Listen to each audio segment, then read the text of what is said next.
What's up, guys? Ben with the Tour Junkies coming at you live with a brand new segment this year.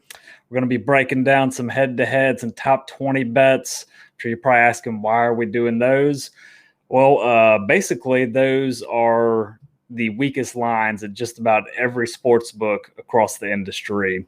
So that's why we're going to be betting those specifically in this new segment, and I'm just going to be essentially giving you some quick picks, giving you some quick reasons why.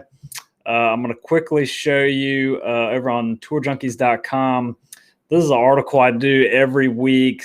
It's called the 10 Stats.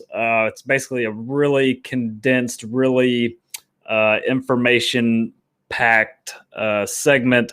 And it's really where I get a lot of my research and data from throughout the week. But just wanted to show you that real quick. You can just go to tourjunkies.com, click on the blog, and it should pop right up there. So hopping right into it, we're going to start with our first bet.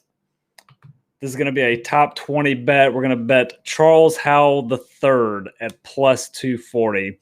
So those of you unfamiliar with sportsbooks odds, if you're betting 240, basically if you bet $100 and Charles Howell III does finish in the top 20, the sportsbook will pay you $240. So very simple explanation of that. So why are we taking Charles Howell? Well, it's pretty simple. He's made 19 of 19 cuts here.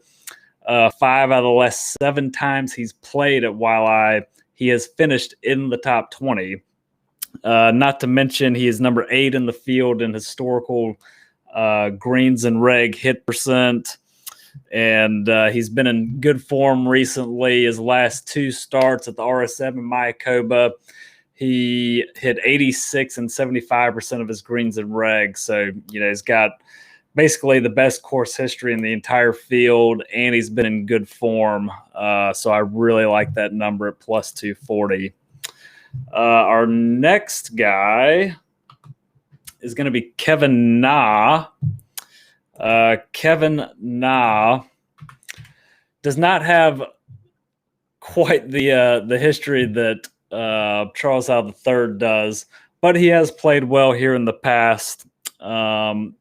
And if I show you the 10 facts again quickly here, if you look at number 5, every week I make a custom model. So, I'm basically trying to simulate the way the course looks statistically and seeing who does the best. And so when I made a custom model of just strokes gained ball striking on courses that were less than 7,200 yards, easy scoring, and difficult to hit fairways, which those are 3 of the big characteristics of Waialae. Kevin Na ranked number 9 in the field in ball striking. And he's also a good value on DK. I mean, I know this in the DK bit, but that usually equates to good value at the sports books as well. And the third top 20 bet we're going to have for you is Russell Knox. So Russell Knox, you can get him at 320 plus 320. And as I pull up his stuff here, he's got great history too. He's finished in the top 20 here 3 out of the last 5 times. He's made his last 4 cuts. Kind of after being lost in the woods for the last 2 years, he's really started to find that elite ball striking that he had in the past. So, 4 out of his last 7 starts, he has finished in the top 20, and he's just been pounding his greens and reg. So it's, like this kind of course is really just tailor-made for guys like Russell Knox, the guys that are kind of short knockers, but just pound the greens in regulation and can roll the rock. Then getting into our 2 head-to-head bets.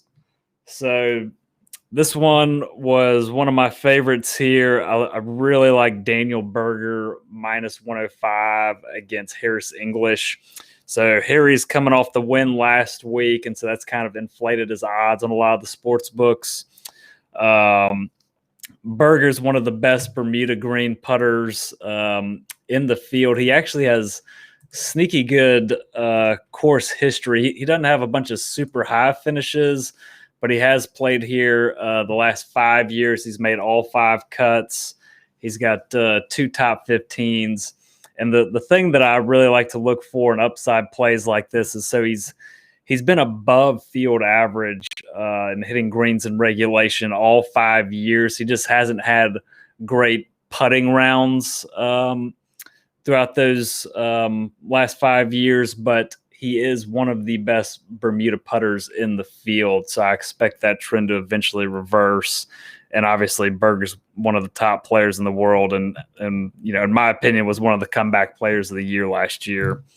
Our other head-to-head matchup that I really like, going back to Mr. Russell Knox, you know, all the same stuff we just mentioned earlier. You can get him at plus 105 against Keegan Bradley. You know, I think Russell's just been playing way better than Keegan really the last 6 months. And, you know, at this event, historically, you've had to gain at least 4 strokes putting to really compete and get into the top 20. And, you know, the putter is obviously Keegan Bradley's biggest liability. But with that said, that's it for this week. Good luck, and we'll see you next week.